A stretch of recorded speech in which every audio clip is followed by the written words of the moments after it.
BRS నేత మాజీ మంత్రి హరీష్ రావు సవాలు స్వీకరిస్తున్నట్లుగా ముఖ్యమంత్రి రేవంత్ రెడ్డి సంచలన ప్రకటన చేశారు. Congress party social media warriors తో రేవంత్ రెడ్డి సమావేశమయ్యారు. ఈ సందర్భంగా హరీష్ రావు సవాల్ను స్వీకరిస్తున్నట్లుగా ప్రకటించారు. 15 ఆగస్టు లోపు 2 లక్షల రుణమాఫీ చేసి తీరుతామని అన్నారు. హరీష్ రావు తన రాజీనామా లేఖ సిద్ధంగా ఉంచుకోవాలని రివర్స్ ఛాలెంజ్ చేశారు. రైతుల సమస్యలు తీర్చేందుకు తాము ఉన్నామని, తీర్చలేని పరిస్థితిలో అధికారం ఎందుకు అని అన్నారు. తప్పకుండా రుణమాఫీ చేస్తామని తెలిపారు. ఎన్నికల వేళ బీఆర్ఎస్ బీజేపీలు చేసే ఇటువంటి కుట్రలకు కాంగ్రెస్ సోషల్ మీడియా వారియర్స్ తిప్పికొట్టాలని సూచించారు. తెలంగాణలో ప్రభుత్వాన్ని కూల్చాలనే కుట్ర జరుగుతుందని మరోసారి కీలక వ్యాఖ్యలు చేశారు. మొన్న అన్నాడు, నేను 15 ఆగస్టు లోపల 2 లక్షల రూపాయల రైతు రుణమాఫీ చేస్తాను. నేనంటే, రేవంత్ రెడ్డి నువ్వు 15 ఆగస్టు లోపల చేయకపోతే నువ్వు రాజీనామా చేయాలా, నువ్వు చేస్తే నేను ఎమ్మెల్యే పదవికి రాజీనామా చేసి మళ్ళీ సిద్దిపేటలో పోటీ చేయని అన్నాడు. నేను ఆ సవాల్ను స్వీకరించి, మంచిది హరీష్ రావు గారు, నీ సిట్టి జేబులో పెట్టుకో రాజీనామాది. 15 ఆగస్టు తర్వాత సిద్దిపేటకు నీ శని వదులుతుంది, చింతమాడికలో పోయి చింతశెట్టి కింద వండుకో అని చెప్పిన.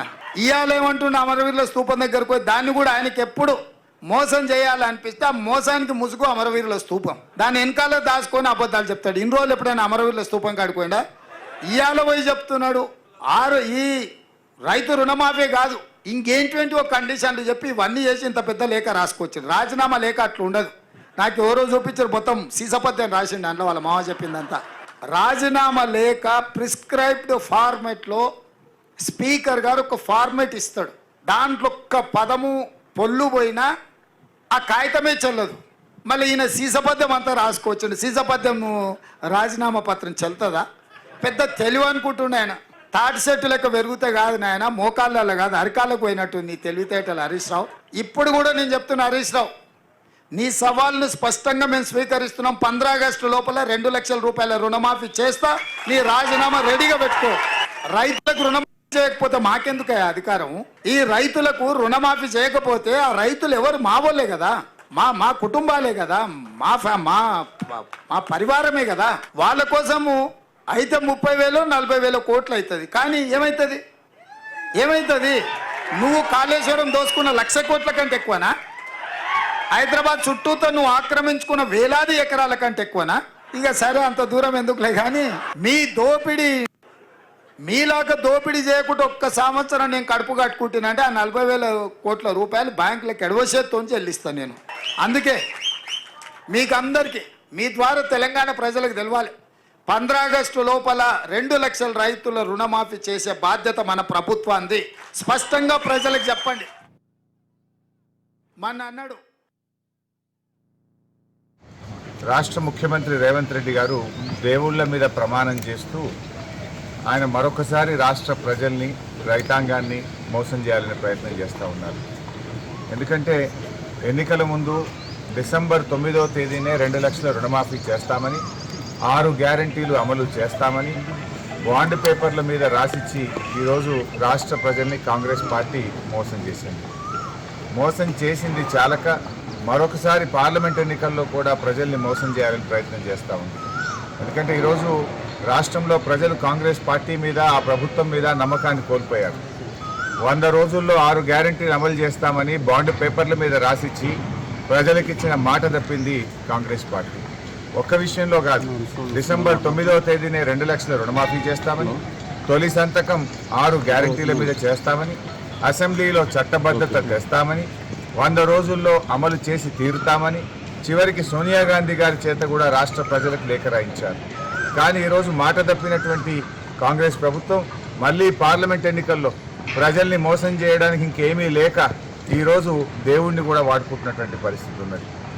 6 గ్యారంటీలు, 13 హామీలను మీరు బాండ్ పేపర్ల మీద రాసిచ్చారు.